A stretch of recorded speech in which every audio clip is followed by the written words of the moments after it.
Excellent. Hey, welcome everyone to episode 6 of the Adapt and Overcome webinar series. See everyone's filing in. You should see a poll pop up, so feel free to do that while you wait. I'm going to put the LinkedIn profiles of all the panelists up if you guys want to start checking those out, and we're going to give it about 2 minutes for everyone to file into the room. If you have a burning question before we start for any of the panelists, you can go ahead and pop that into the Q&A box while we wait as well. So feel free to take that poll. I see some of you guys are already doing it. That's awesome. And give us some questions while we're waiting.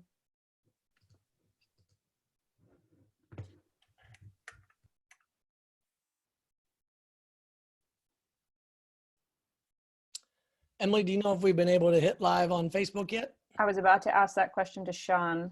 Yep, Okay. We're working on that. Should be up here shortly. Okay. Great.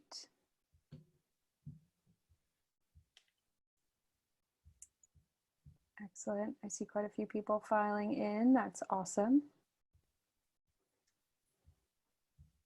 Don't see it on Facebook yet. We really have to figure out a way to get theme music for this 2-minute section. Yeah, I'll bring in Alexa next time.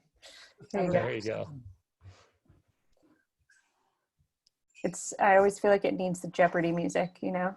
It could be Jeopardy music. Although, since Jessica's on the line today from Waco, it could be the home makeover.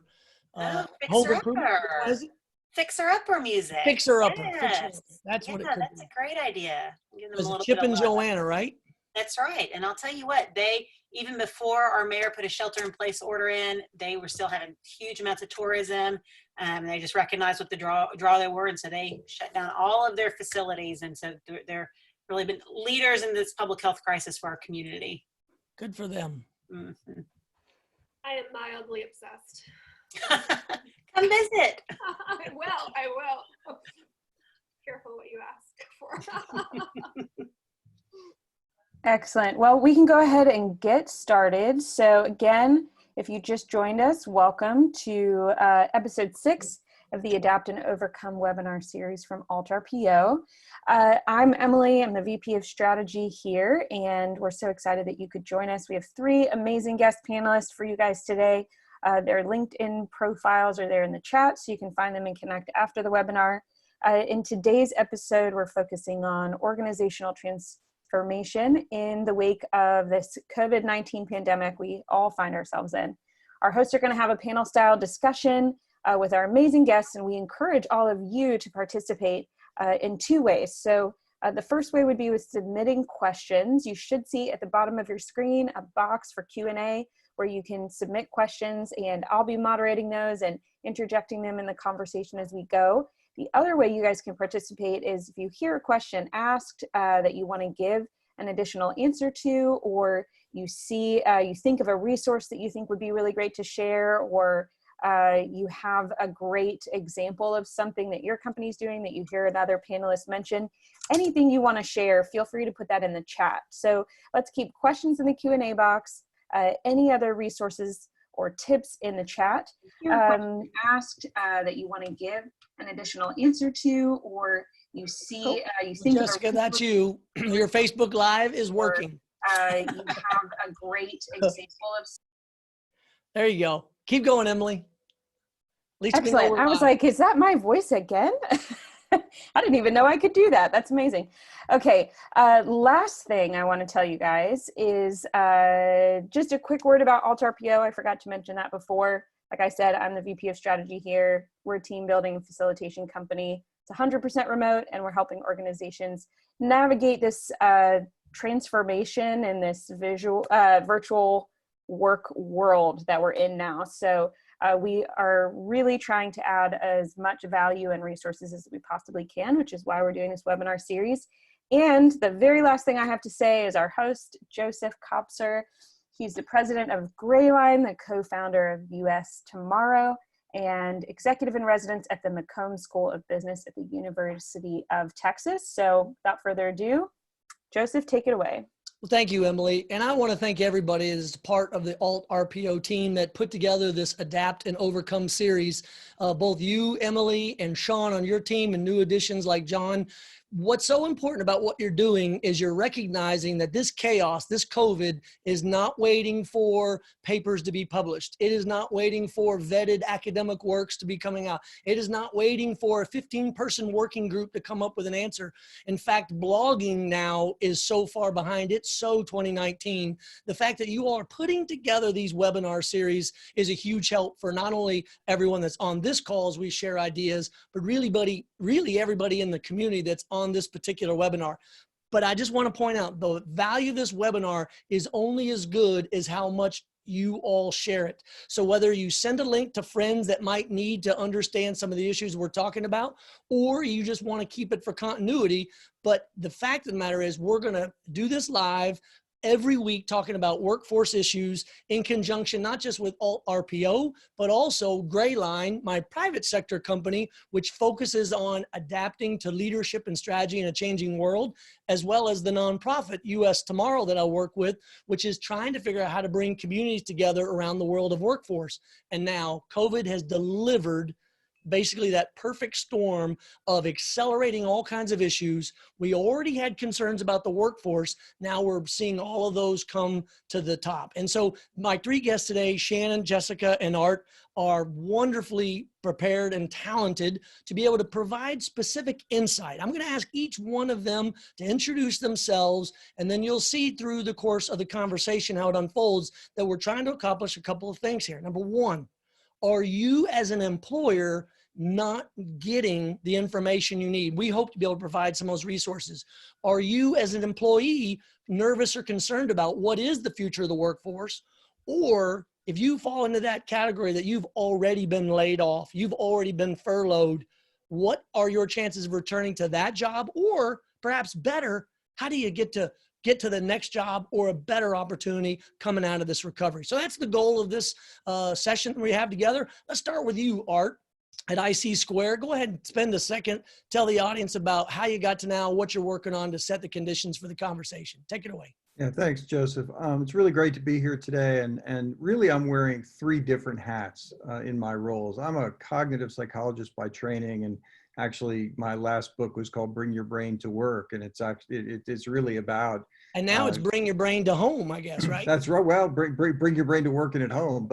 But all those issues you're talking about of how to adapt to a changing workplace and how to deal with job loss for those people who've been furloughed or have lost jobs, those are central to what I've been thinking about with that hat on. Second hat, I spent 8 years before my current position at IC Squared as director of the Human Dimensions of Organizations program, which is a program out of the College of Liberal Arts at the University of Texas, where we bring the liberal arts to teach people in business, government, nonprofits, and military about people. And, right. And when you begin to think about organizational transformation, it's fundamentally a people problem. It's not a financial problem. It's not a supply chain problem. It's about people working together. And then my third hat, I am currently the executive director of the IC Squared Institute, which is a 40-plus-year-old think and do tank at the University of Texas. It was focused on technology and tech transfer for much of its history. And about 18 months ago, we transitioned to be focusing on economic development outside of urban corridors, really trying to look at small towns, remote cities, and how do we revitalize those economies. That was an issue even before COVID-19, and it's going to become even more of one in the aftermath as well now and over the next several months as we hopefully emerge from the social distancing. Absolutely. So before we get to Jessica, I just want to highlight again for our viewers, this is an opportunity to go into Facebook, go to Alt RPO and their live feed and tag inside the comments section 3 or 4 of your friends or colleagues that may not live in your town or your city, but might even, as Art said, live in rural America that is going to be just as affected by this, whether it be economically or from a health standpoint. So let's shift attention now. Let's move to Jessica. So Jessica, you were invited really to be not only the voice of the chamber and the small business community, but also your role there at the Waco Chamber is in public policy. So while unfortunately we don't have Chip and Joanna with us, you will be a wonderful spokesperson for Waco. Tell us a little bit about what you're looking at, what you're focusing on from a bio perspective, and then we'll get into the questions after that. Sure. Thanks, Lynn. Thanks again for hosting us and pulling this together. It has definitely been interesting to see how quickly so many of our industries and sectors have had to pivot and adapt in this time. Yep. And so we're certainly right there with everyone. So my role at the Chamber is I lead our public policy initiative. It was a new initiative. I've been the first person to be there for the Waco Chamber, so have got the pleasure of really building out a robust state and federal policy program. We really look at what are the issues that are impacting economic and community development and growth. And so recognizing the key role that, you know, when you look at the number one thing that we hear from businesses is workforce, right? So looking at workforce and education and looking at the spectrum of the education pipeline. So we really have now really understand that to be a cradle to career initiative. Yeah. So across the spectrum, from water and natural resources, all the kind of things that you'd think that we know that impact industry. It's one of the best compliments that I ever got. I went to graduate school at Baylor University and applied sociology, and I wrote a column that was in the Trib in our local paper. And I got a note from the dean of the graduate school, and he said, "Written like a true sociologist." And that was, so for me, it's been really fun to get to use that perspective, that macro level perspective, to apply it to thinking about how do we support our economy and our community and help it to grow. And so now, I mean, that has been, you know, we were preparing for our, you know, to head to DC, and we were looking at workforce was really going to be one of our key things that we were focusing on. So the reauthorization of the Higher Education Act and the Workforce Opportunity and Innovation Act, and what are the federal funding streams and all of this. And then the coronavirus came, you know. Things a little bit. Yeah. And, you know, so I think that now what we're seeing is, you know, really just trying to stay on top of what are the different state policies and programs and federal opportunities that we can bring to the business community to help them understand how they can really survive through this crisis and help us restabilize our economy. Well, thank you for that intro. And what I've already discovered from hearing the first two of you talk that I didn't even think about until after you've started, which is this is going to take a whole of government approach, a whole of business approach, and a whole of academia. This is both art and science that'll have to be involved here. It's all academic disciplines, all different sectors. And I hope that through the question and answer from the audience, we get to pull on some of those threads, because these are angles, especially as Art said, the human side of this is a factor that needs to be considered. So Shannon, last but not least, you're here for two reasons. Number one, this angle of the fact that your company already worked remotely. But number two, you really are going to be able to provide voice to a sector that has not had much discussion here. That is military families and spouses and how they have been impacted by these workforce changes. So Shannon, take it away. Oh, think you're on mute. Oh, still on mute. We can't hear you. Hit the space bar. On my computer. There you go. Now we hear you. Sorry about that, guys. Thanks so much for having me. I'm really excited. Joseph, thanks for moderating this conversation. So Shannon Razsadin, I'm the executive director of the Military Family Advisory Network, also a mom of two under 3 years old, so a 3-year-old and a 2-year-old. So living the dream, and I'm a military spouse. We're up in Newport, Rhode Island. So as Joseph mentioned, we are a 100% remote operation. Having said that, everyone's getting creative right now. Kids are running around, people are out of school, and so there's a lot of things that we, even as a remote organization, have had to shift to accommodate working parents. The other thing too, as Joseph mentioned, military families are really facing some unique challenges with all of this. So military families have experienced food insecurity, which is something that we've tracked as an organization. And with schools closed, those who rely on the free and reduced price school meals program, they're really having to stretch in new ways. So that's one area. Two, with the moves delayed, so around 400,000 military families move every summer. There's a lot of uncertainty as far as what that's going to look like for families. And then the third, around 90,000 people learned that deployments and redeployments are changing because of coronavirus. And so for families, when you have that light at the end of the tunnel with a deployment ending, there's a real psychological impact when that date is moved. And then also families are stressed. You know, if a military spouse gets sick, who takes care of the children? A lot of the family plans that have been put in place before kept things in mind like, oh, you know, relatives could travel in and support, but that's not what the current situation is looking like. So people are really having to figure out ways to get creative and support their families. Yeah. No, I mean, that's such an important point. I know in my 20 years in the Army, it was a given that if I was going to be deployed or gone for a long period of time, that we would just import the in-laws or import the grandparents, problem solved. And too many families don't have that option. So I appreciate you highlighting that. So the last person that's not here, because we wanted to keep this small, is really the C-suite, the chief executive of a company, a CFO, CEO, COO. So I'll kind of play that role for a second from my experience in the business community. And I want to use that to kind of frame our discussion as I ask this next question to you all, which is, as a CEO, as a business owner, what I would be worried about and be thinking about right now, beyond just the health and safety of our workforce, is the math. And it really comes down to how long can I afford, through the different resources that might be available out there, to keep people on payroll, balancing that with the fact that I've got to pay rent. Maybe I have no revenue coming in, but how, as a business owner or a CEO, can I look at the long-term math? So for instance, it might be that rehiring later ends up being more expensive because it's turnover and it's people that aren't trained and aren't ready. So I've got to be thinking about that. And there's a whole myriad of things that business owners are thinking about. So with that as the backdrop, and that's part of your audience as I ask this next question, and we'll go in kind of in rotation order. So Jessica, you're going to get this question next, which is, how are you measuring what's really going on? There's static, there's noise, there's social media, there are daily press briefings, there's news.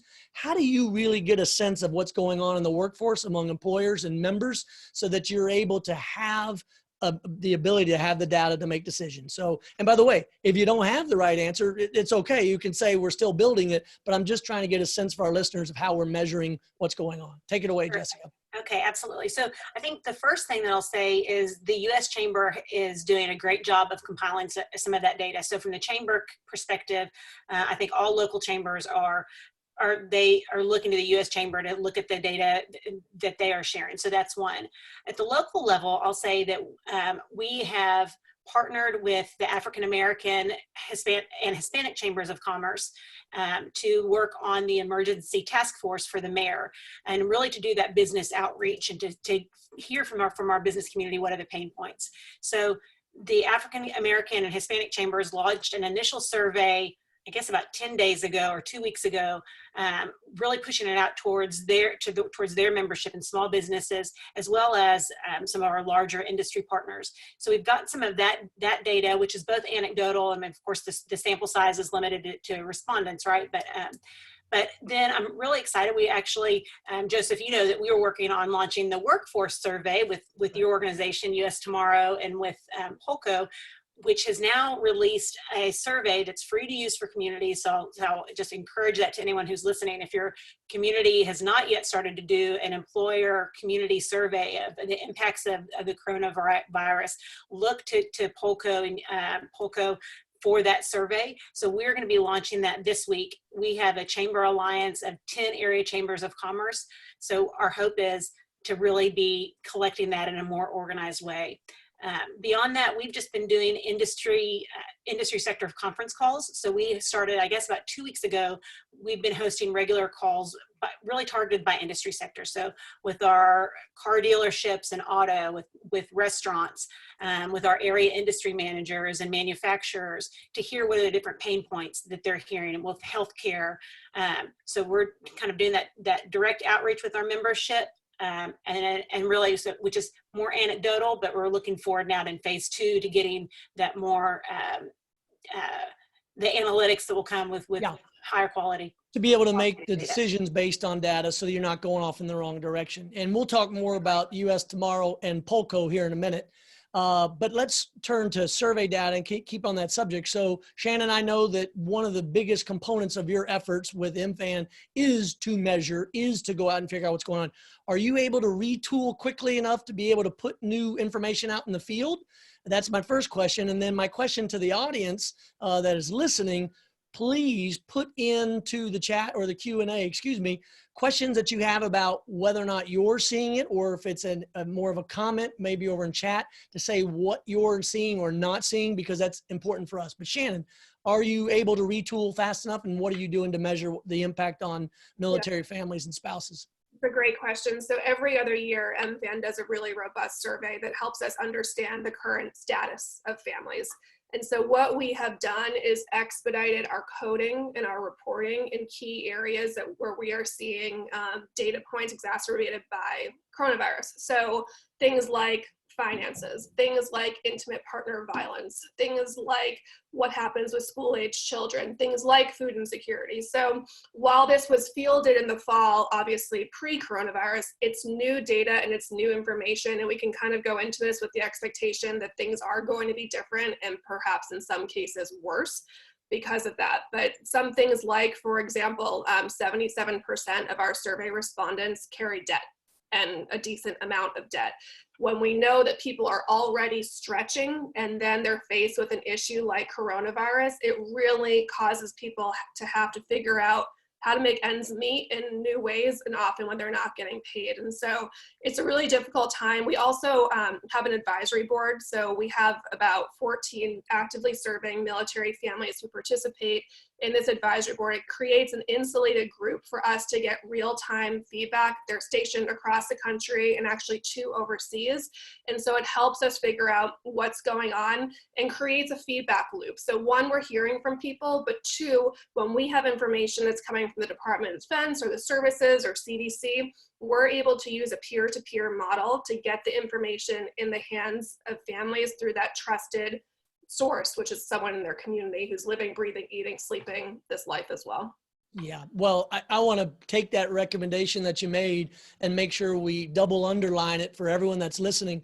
If you're in a company or an organization, public, private, nonprofit, especially if it's larger than, say, 10, 15, 20 people, and you don't have a direct contact to everybody every day, I would highly recommend what so many people do in business or military leadership, which is to skip a layer. Don't necessarily just rely on your first reports to give you a real clear understanding of what's going on. Go down below and talk to the frontline folks. If that means just picking up the phone or calling or dropping a Zoom to those frontline people that are in your company, because they may often tell you what's going on in a way that you're not normally hearing through the way people are reporting. And it may not have to be as formal as what Shannon does with that advisory board, but it can be effective to really know what's going on. So Art, data and survey is absolutely a huge component of what you do at IC Squared. Yeah. With the changes, what are you doing that's changing? How can it be helpful to understanding workforce issues to be of service for companies or employees or people suddenly finding themselves out of work? Yeah, so I think the first side of this is, I think everybody needs to be willing to slow down a little bit. So one of the things that's happening is we got a rush of news that's coming. That's a common response to threat. Put my psychology hat on for a second. When you're under threat, you're very vigilant for every single thing that's happening. But you know, if you look at the financial news on a day-to-day basis in normal times, you know, there's a lot of noise out there. You know, I pity the people who have to report the financial news each day, because what they really need to say is the market was up 38 points today on largely random variation. So what I think we need to do is to find the signal in that noise. And that requires looking over a slightly longer time horizon, not day to day. And I think we need to think that way, both in terms of how we start structuring our decision making, as well as how we start trying to collect data. So let me talk about the data piece first. We're ramping up a new program that we're calling our Regional Economic Response Team at the IC Squared Institute. We've got 3 initiatives associated with this. And one of them, the first one to launch, is going to be a regional asset mapping program. We're going to. And Art, can I interrupt? I want to be clear. Is this just for Texas, or this can be applied regionally nationwide? This can be applied regionally nationwide. We're taking advantage of undergraduates who are going to need jobs over the summer. Many of them lower income students who are going to need to make some money to be able to come back to school in the fall. Yeah. We've done some successful fundraising, but happy to do more of it. We're paying students to help us to interview remotely and to do surveys of communities to figure out where those communities stand. You know, one of the things about smaller communities is in large communities, you have a lot of professionals who are part of city government because the community supports that. There are fewer professionals who are working in smaller towns, and the person who's the mayor of a small town is usually, it was just that person's turn to be mayor. Yep. And now they regret that it was their turn. Or they can't turn it over to anyone else, and they've been the mayor for 32 years. Right, exactly. And that isn't somebody who's necessarily spent their career preparation trying to figure out how to deal with these issues. So we want to be able to provide a good snapshot as things begin to settle down. We're calling this, in some way, we're calling this the race to 1020, October of 2020. Because if you think about what's happening right now, we're going to be in social distancing mode probably for another 2 to 3 months, after which we're going to have to survey the wreckage. And everyone, even making the best decisions, business is going to be stagnant. And if we look in the state of Texas, in West Texas, the price of oil has utterly bottomed out. I was just on a conference call this morning with folks in the construction industry. There's nothing being built out in West Texas suddenly. Yeah. So these are going to be significant issues that we're going to have to assess.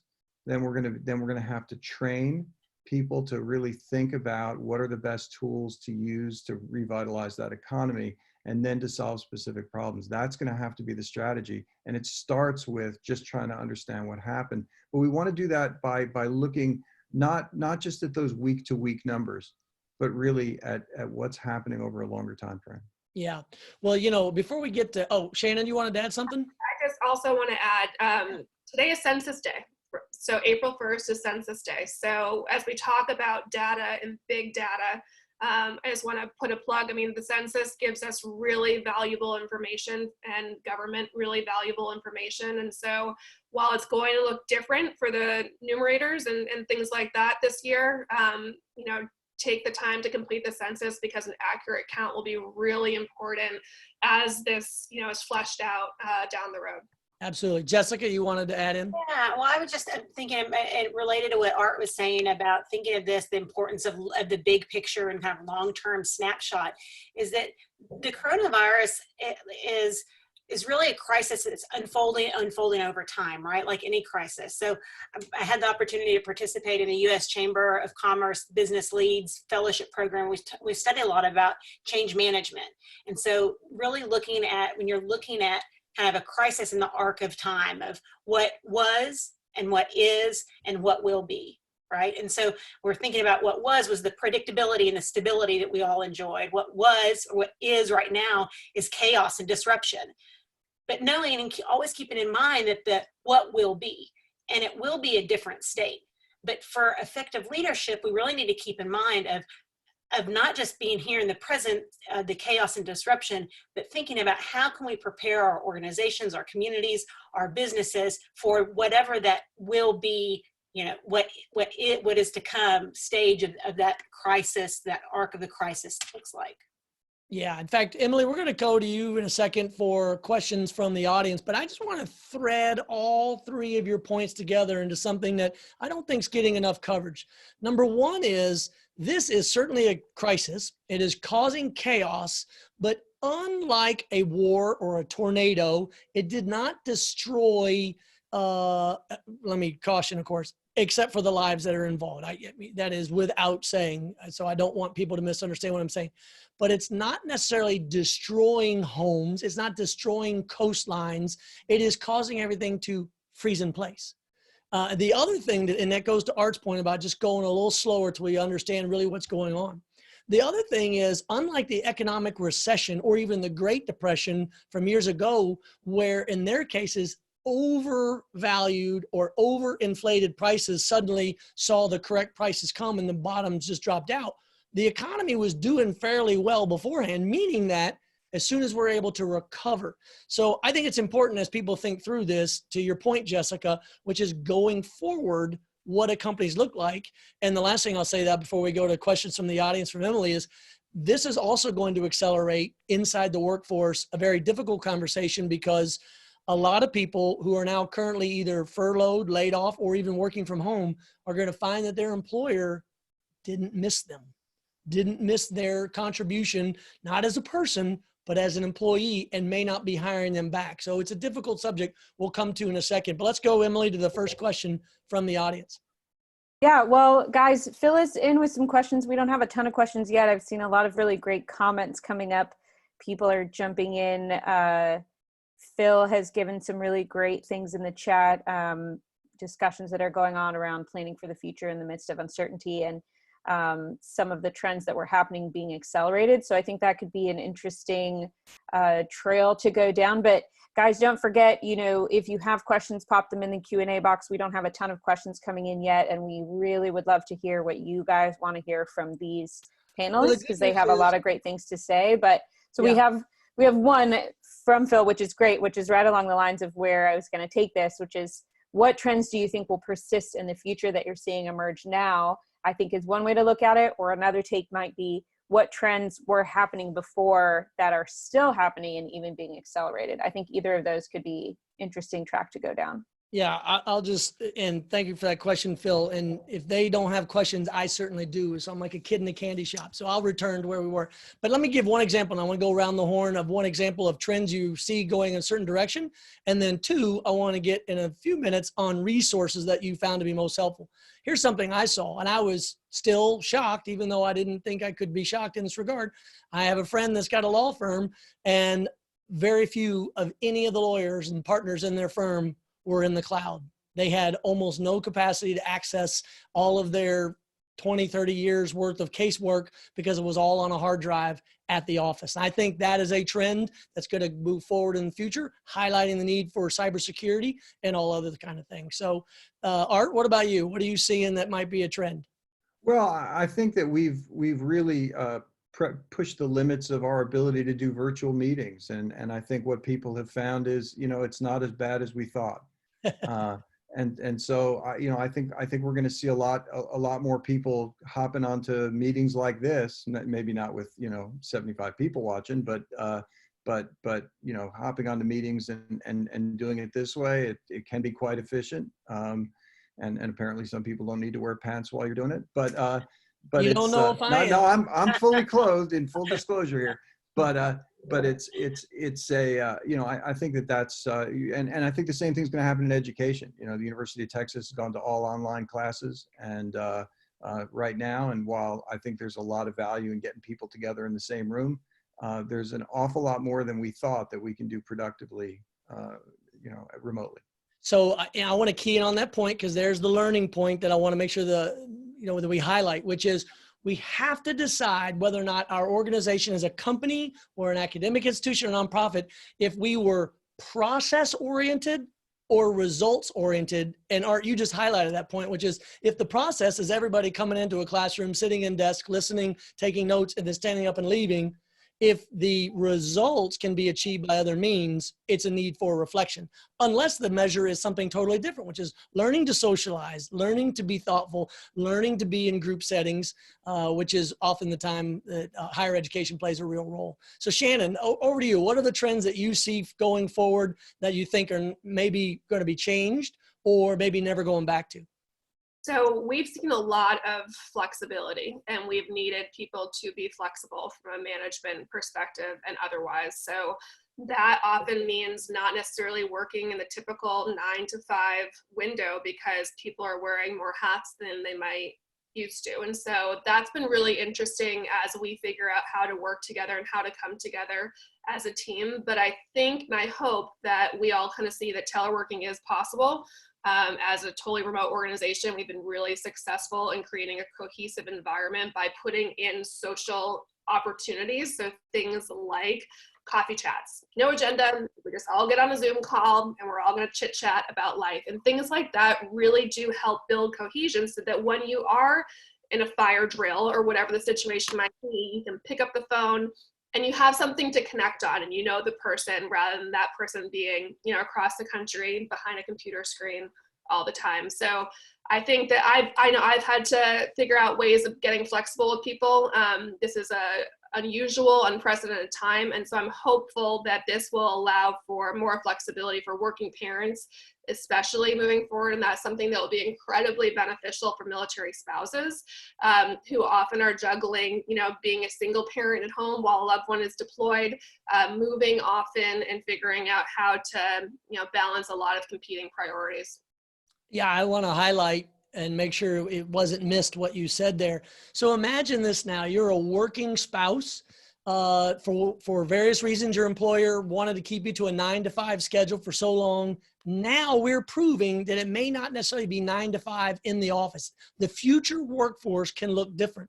I think on the other hand, you have a nice opportunity of, if you yourself, whether you're a working spouse or not, have always been asked to come in 9 to 5, I think you can really go in now in the future workforce to your boss and say, look, I was just as productive, if not more productive, because I wasn't sitting in traffic. I wasn't stuck behind that wheel.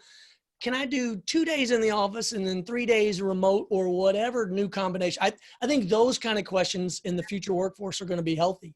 So Jessica, what are you seeing as trends that you think are going to go forward, maybe temporarily or forever not changed, or forever changed? One of the big ones, obviously is the remote working. So the U.S. Bureau of Labor Statistics said in 2018, only 25% of U.S. workers were remote working or working from home. And now, a huge segment of us have been, really instantly, quickly had to transition to that mode.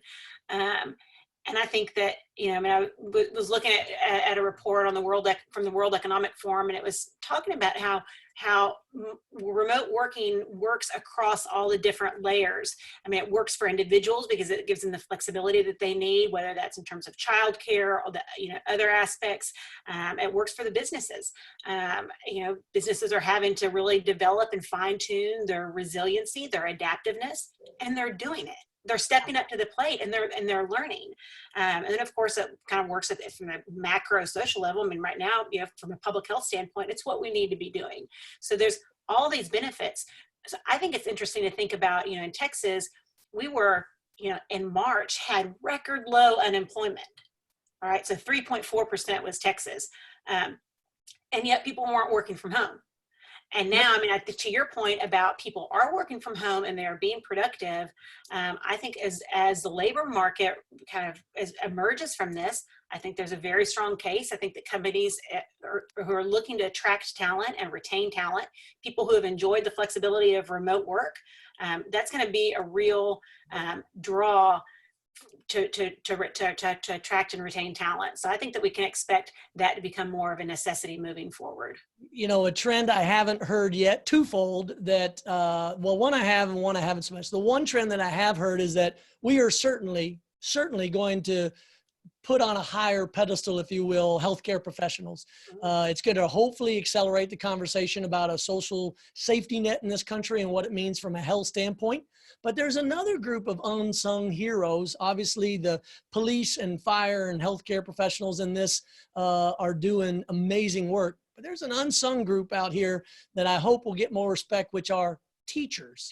As so many parents now realize the challenges of every day keeping their kids focused, keeping their kids moving forward, it's a real opportunity. I hope when legislatures come back to say, in that COVID experience, I realize now the value of teachers, especially K through 12. Art, go ahead. Yeah, just I want to pick up on what you said about medical professionals, and one of the things I want to say about this is, I think there's a lesson we could draw on this, that we have to be better at emergency medicine. But I think and that's certainly true. But I think that one of the things we have to recognize is the reason that we need not just a safety net, but universal health care, is because these kinds of tragedies that we're seeing now are happening all the time, but they're quiet because they're happening to one family at a time. It's because all of us are dealing with this health crisis at the same time. Certainly we're taxing the system to its max, but at the same time, there are many families that on the daily, weekly, monthly can't get the health coverage, the health care that they need. Those stories don't get covered. And I think what we have to recognize is that this gives us an opportunity to really look broadly at healthcare. And this is a particular issue when it comes to rural communities. Now, I'm lucky enough to be living in Austin, Texas. I got 3 hospitals within 3 miles of my house. There are many people in the communities that we work with that would have to drive, 60 to 80 miles to get to the nearest hospital. And that's simply unacceptable any day of the week, let alone in a time like now. Well, and from a workforce perspective, we already had the issue that we didn't have enough healthcare professionals to begin with, a nursing shortage across the country. So well said, Art. I'm going to turn back to Emily because ever since we said ask more questions, the question and answer button lit up. Emily, what do you got?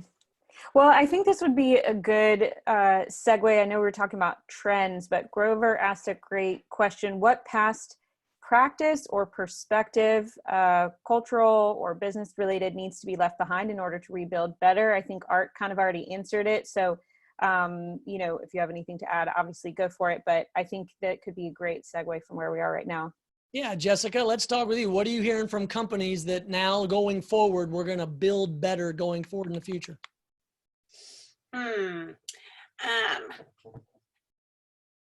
certainly we've mentioned cybersecurity and storage in the cloud. Absolutely. I think that, cybersecurity, the infrastructure for connectivity. One of the things that Shannon mentioned at the outset, and you alluded to also with your lawyer friends, was in order for us to work effectively, we have to have kind of all of the pieces in place. So having, Slack, Zoom, Box, the ability to do message and chat, informal touch points throughout the day. I think people are recognizing now that they have to build in the infrastructure to allow that. Even in our chamber, we really were not using a lot of those tools. It's been a learning curve for us, but it's working well, and we're adapting. And I think that we recognize the need to continue in that area.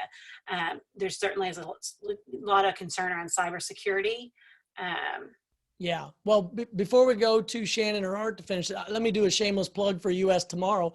One of the things that we do with our partner Polco and their partner organization, that's part of what they do, National Research Center or Council, they are in partnership with the League of Cities, the National League of Cities.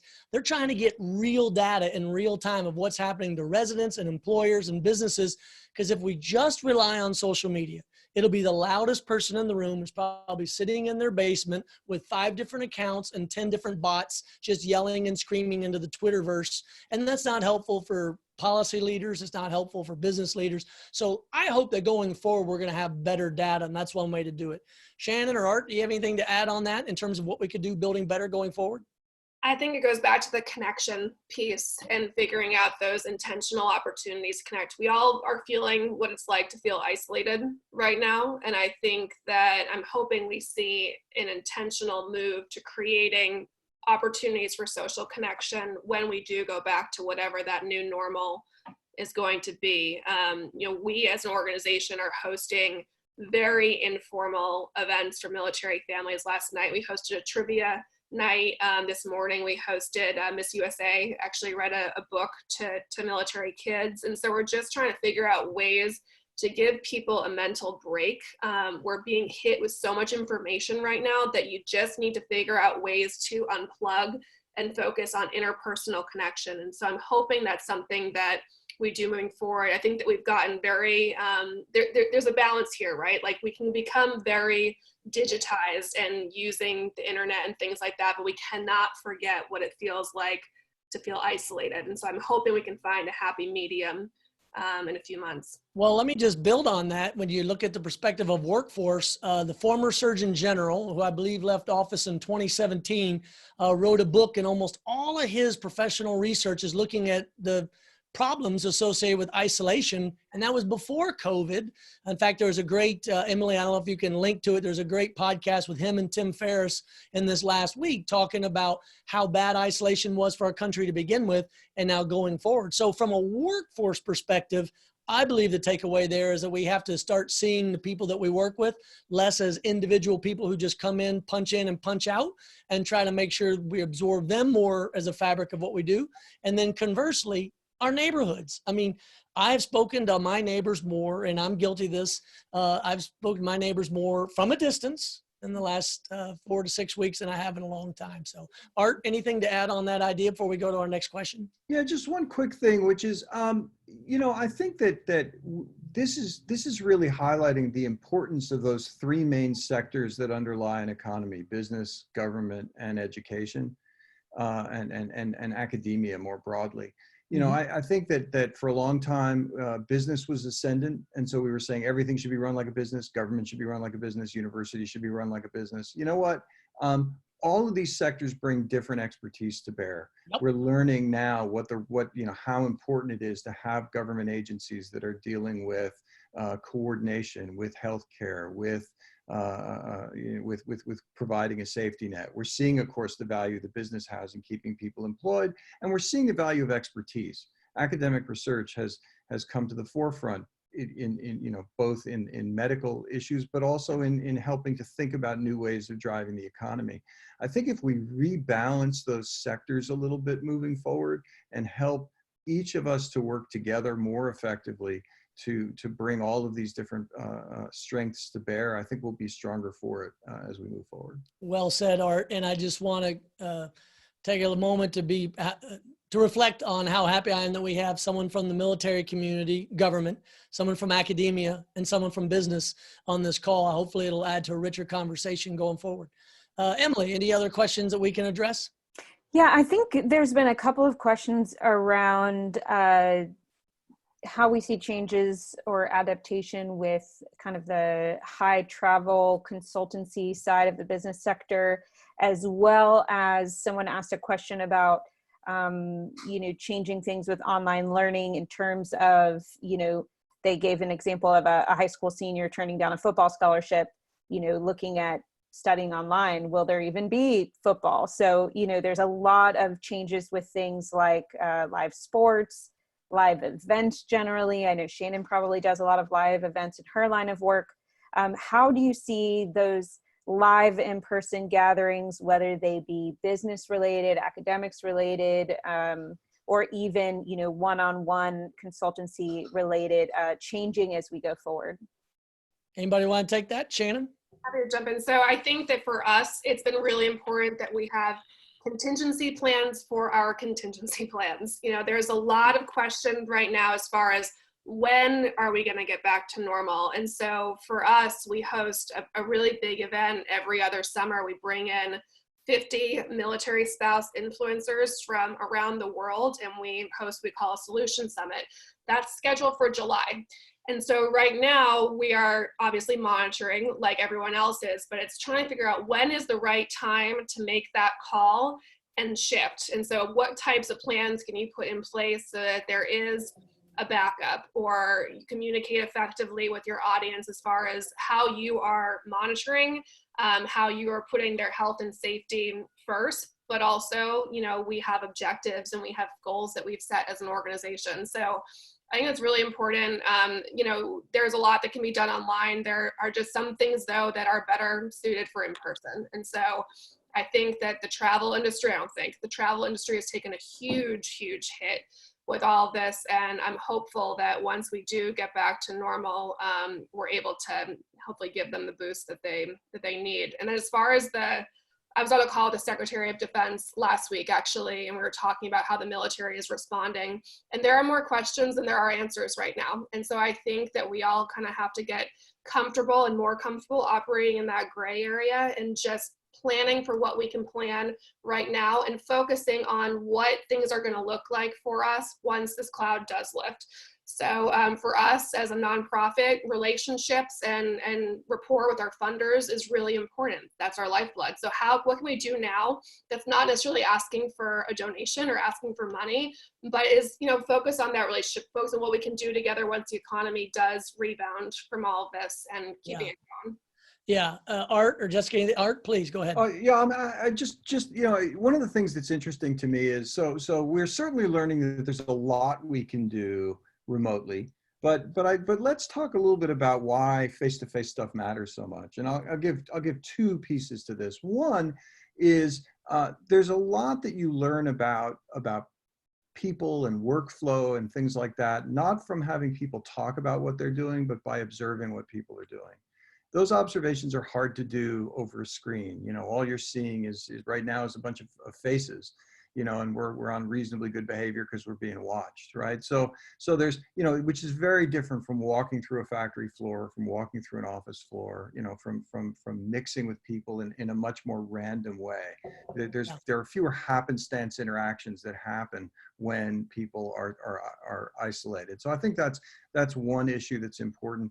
The other is that you need time in order to solve difficult interpersonal problems. Now, I'm the kind of I like to joke that I'm not a clinical psychologist. I don't really care about other people's problems. But my friends who are in the clinical fields, one of the things that they talk about all the time is, they're meeting with a client, and it's 3 minutes before the end of the session that the client finally gets up the nerve to say the thing that they should have said in the first 3 minutes. That's the bombshell that really now needs to be discussed at the next session. It takes time for people to disclose things, for people to feel comfortable enough talking about something that's real, to get to the real problem. And so, we're never going to be able to, I don't think we're ever going to be able to replace that, and certainly not in the next 5 years, with online mediated interactions. And so there's always going to be a real importance for when you're dealing with interpersonal issues, when you're dealing with, in the workplace, and to having people co-present.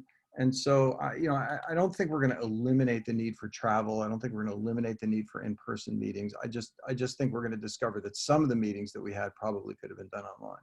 Yeah. And before we get to you, Jessica, one thing I just want to add that kind of stitches those 2 points together. We will do live events again. We will do big events again. We will have to exercise those interpersonal skills because we are by nature tribal in how we operate as people. I will just point to, even in our recent American history, not even dealing with pandemics, but there's a fabulous book called How We Got to Now, 6 chapters. And one of those chapters is clean. We got to now at the societies and cities we are because we figured out how to keep things clean in Chicago. And someone's probably going to correct me when I get this wrong. But basically, they had to raise the entire city of Chicago in the late 1800s, an entire story up, so that they could point all the sewage to let it flow away from Lake Michigan instead of having it flow into Lake Michigan. Now, someone's going to correct me on the details, but I'm generally right in the direction, meaning that the workforce is now going to have an opportunity to retool what it needs to regain clean. And before we get to you, Jessica, last thing I'll say is I hope some comedian and or inventor can put a sign above every restroom in America so that when a person comes out of it, an arrow points down green that they washed their hands, or a big old red X that said, no, they did not wash their hands. I'd love to see that invented. But please, Jessica, anything to add to that point? Yeah, I think that is really what I was thinking about. Is I'm curious to see how this will impact how we approach and think about public health. So I think Art is absolutely right, and Shannon, we still need those connections. We are social beings, but I think that we're I anecdotally, lots of guys, co-workers have said, you'd be shocked at how many men walk out of airport restrooms without washing their hands, right? And so now maybe will this change the way that we think about public health and our own personal responsibility and maintaining the public good and public health? Yeah. No, well said. Well said. Emily, we have a few more minutes. Do we have any more questions before I start wrapping up, going around the horn of lessons learned and takeaways? There have been some really great questions. I think two, maybe I'll give you two, Joseph, and you can tell me, you can choose which one you want to go with. One from Phil asks, which industries or sectors, if any, do you see growing where you are despite the uncertainty? And there's been kind of other questions along those lines, is how businesses should, market or publicize their continuity efforts in order to be visibly resilient, I guess, through this. And the other one is, what key lessons will we learn from this about increasing our personal and team health and resilience? So two great questions, two different directions. Yeah, let's talk about team health and resilience, just because of the unique blend of the personalities here that we have on this panel. What does change about the dynamic? What does change about the interaction between colleagues, between the hierarchy or lack of hierarchy in an organization?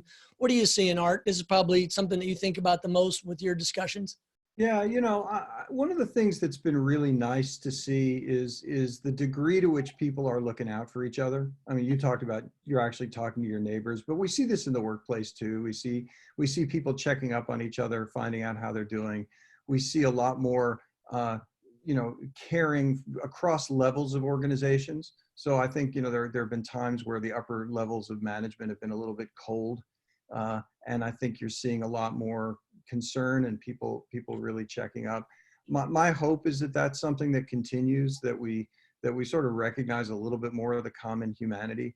People have been great at pointing out that those folks that we think of as the low skill, low wage workers are really the ones who are at the front lines right now in many businesses, making sure that things are happening. They're out making deliveries. They're out, doing things with, they're the ones who are still working, And I think that reflects something significant about the way that we think about the value of all of the people who are working for organizations. And I think that's going to be important moving forward. Well said. Jessica. Yeah, well, I'll echo that. I mean, I think that one of, all the research on emotional intelligence shows that that leaders are more effective when they're seem to be accessible. And so I think that all of these touch points that we're creating, through whether it's impromptu Zoom calls, chats, I think that a lot of the business leaders who I'm talking to, to the point earlier about going down a layer, making those connections, the trickle down effect is real. And so I think that leaders now are understanding that they have the responsibility to acknowledge the stress and the difficulties of the situations that we're all in, but then also reassure and provide that leadership and through relationship and through intentionality. So I feel hopeful that that some of those things will be that will persist.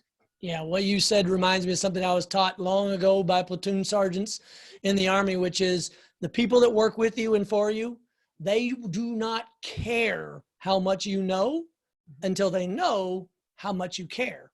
Absolutely. And if you can apply that in this new context going forward and maybe pause and asking more than just how you doing, but go one level more or one question more, I think it'd be helpful. Shannon. I think it comes down to listening and a lot and taking the time to listen and hear people. When we're talking to each other, I think sometimes in a leader, your capacity, you're very used to directing people, right? But I think that I personally have been intentional about taking the time to ask people how they're doing, listen to them, and then figure out how we can be agile during this difficult time. I think that we're all learning some really good skills here. Right now, I think it feels like chaos, but I also think that there are some things that will make us all more resilient moving forward as we lead across different industries. Yeah, and tying that, Jessica, go ahead. Well, no, I was just going to say, I think that's just, it's important to recognize, like, we're all learning and recognizing this together, like going through this together. Like, these are not capabilities that we had. It is new. It is different. Give ourselves grace, give other people grace, recognize there's going to be distractions. It's going to be clunky, but we can figure it out together. Yeah. And while we're on that, not only do we have to give people some grace, we also have to be willing to have some humility. One of the things that, hubris has not aged well over the course of this crisis. Those people who are prone to be the first ones to pronounce that they understand what's happening. And it's, the number of people who said, oh, it's not going to be a big deal at all. And then it was a big deal. And, just sit, watch, listen, and if not stay in your lane completely, at least recognize where your lane is, and be willing to recognize the people who have the right expertise to be speaking in a particular situation. Right. Well, let's end on this note then with this simple question. And I heard it asked of another webinar I participated in. I loved it so much. I want to end with this, which is there is chaos. There is need for concern. There is stress. But through your point there that you made, Art, about, hubris and humility and making sure that we keep them all intact. The other thing that we need to keep intact is our sense of humor, or being able to see the silver lining in what could be a dreadful situation. So I'll end by asking the question and answering my own question. Then I'd like to see what you all think, which is, so we get through this, we recover, and we turn and we look back, what is the one thing that you got or received or experienced that you would have never expected, and had it not been for this situation, you would have never been able to do? And for me, it is very easy. We are empty nesters. All three of our daughters have graduated high school and moved on, 2 in college, 1 up in Dallas, and the other that's in college is up in Dallas, and 1 here at the University of Texas. What Amy and I get is a do-over of being parents, to have them back in the house again, to have them around every day, to watch movies with them, to wake up, to make breakfast together. That is something that I never thought I'd get back, but I did get back. And so there's a little bit of a silver lining. So anybody else? Shannon? Yeah, I've been more present. I know for sure. As a working mom, I'm traveling all the time up in Newport, Rhode Island. So a lot of my meetings are in Washington, D.C. I've spent some time in Texas recently. And, you know, I was always looking at what is the next trip? What's the next meeting? What's the next thing? And because my travel schedule's, you know, been shut down, I'm able to be a lot more present and focus on my kids and block my time a little bit better so that I can be in the moment. That's great. Jessica? Well, I'll just say I got assurance that I am not made to be an educator or a homeschool teacher. Got that question answered. That's right. Well, Got it. Thank you. Art? Yeah, the small answer is I learned to ride a bicycle again. I saw the gyms were going to fall apart, so I went out and bought a bicycle. But I think you know, more generally though, the ability to slow down a little bit. It's not that I'm working less hard, I feel, but because I think I'm not running from one meeting to the next across campus every 5 minutes, it's given a little bit more time for reflection, and I hope some of that sticks around. Well said. Before we close out, Emily, anything that I left out admin-wise, or more information about the next Adapt and Overcome series? Absolutely. So I just popped a couple links into the chat. One is for a post-webinar survey. It's 2 questions. We've had great feedback from participants so far that we've really utilized to try to help make this better and something that adds more value for you guys. So please jump on that. And then we're doing these Tuesday, Wednesday, and Thursday afternoons right now at 2 p.m. Eastern. And we're trying to get the info about who the panelists are out about a week in advance. So all the information for that I linked in the chat as well at altrpo.com/webinar. And I think if I can add on to your question, because I was sitting here thinking about it, I thought it was great. I think for me, I realized how nice it is to have an entire weekend day with nothing on the agenda. I'm quite the planner, and having a full Saturday and even a full Sunday this last weekend with nothing that we had to go do was really nice.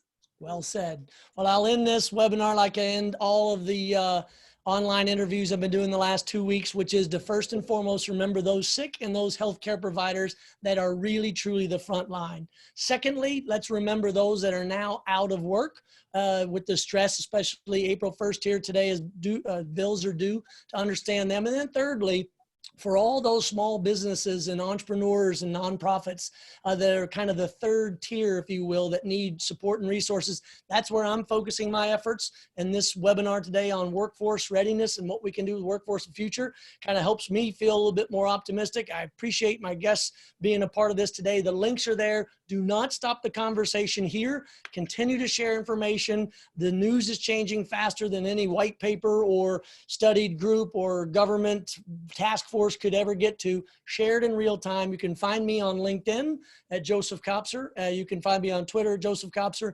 And I look forward to working in the future with the team at Alt RPO to do these more. Thank you very much, everybody. Thanks for tuning in. Thank you, everyone. Panelists, if you want to stick around for a couple minutes and do a quick debrief